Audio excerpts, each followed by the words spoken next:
Welcome to the Press Box. I'm Ryan Thorburn, joined as always by Steve Mims. Steve, it's been over 230 days since Oregon played Ohio State in the national championship, and we're really hours away from finally kicking off another football season. The Ducks are ranked number 7 in the AP poll. Obviously, they lose Marcus Mariota, but they name Vernon Adams as their new starter, which I think creates a lot of excitement around a team that's really built for success in all other areas.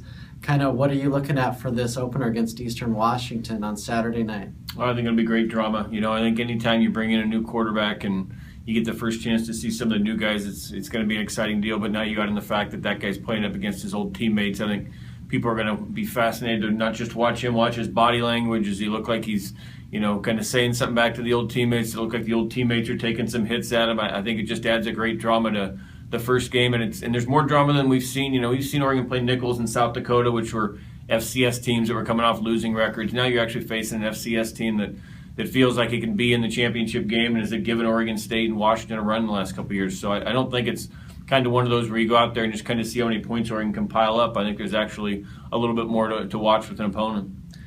I feel a little bit for Jeff Locke. Obviously, the junior has been in the program 4 years. I thought maybe they would start Jeff and kind of ease Vernon into the system. They decided, hey, let's put the best man out there. He had separation in practice. I appreciate the way Jeff has handled this, answering all the questions, saying all the right things. It's unfair to him a little bit because Vernon is not available to talk until after this game. It's just a policy they have with newcomers, but I'm really looking forward to seeing Vernon play and to hear what he says afterward. Yeah, it'll be fascinating to see. We've seen him kind of freewheeling in the highlights against Oregon State and Washington. The big difference to me, though, now is that in those games, they were the underdog. They were playing up against a team that they weren't supposed to beat. It was easier to do. Not so much this week, but next week when we get to Michigan State, how does Vernon handle a situation where now suddenly he's not the underdog? He is, if not the favorite, at least on a team that's considered one of the favorites. Is it a little bit different? Can you kind of have that sort of freewheeling attitude that's paid off so well for him at that level if you're going up against a Michigan State and if you commit some turnovers or make some mistakes, it can cost your team a game that you really need to win as opposed to one that nobody expects you to win? Yeah, I thought Locke would be fine, maybe not national championship fine, but he'd be fine at the beginning because, let's face it, these guys are loaded. You have Charles Nilson breaking into the starting lineup, at least on the depth chart, with a group that includes Braylon Addison, Dwayne Stanford, Byron Marshall. You have Royce Freeman in the backfield.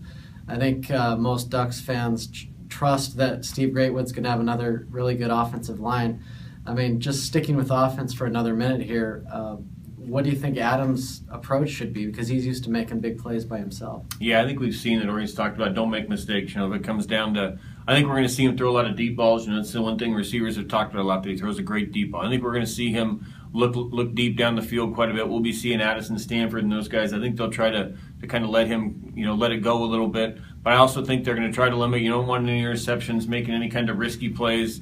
Maybe, again, kind of play that you might have needed to try to beat a Washington when you're at Eastern Washington, but now you throw it away, you come back, and you throw those skill guys out there for another play. So that's the thing. I think they're going to try to keep him, as a playmaker as he's been, but with a little bit more caution. Defensively, you have to be excited as an Oregon fan because they have potentially 7 seniors starting on the front 7. A lot of experience there. DeForest Buckner's an absolute stud. And then you have 3 new starters in the secondary, and they're going to be severely tested by the Eagles. They led the FCS in scoring last year with Vernon at the controls.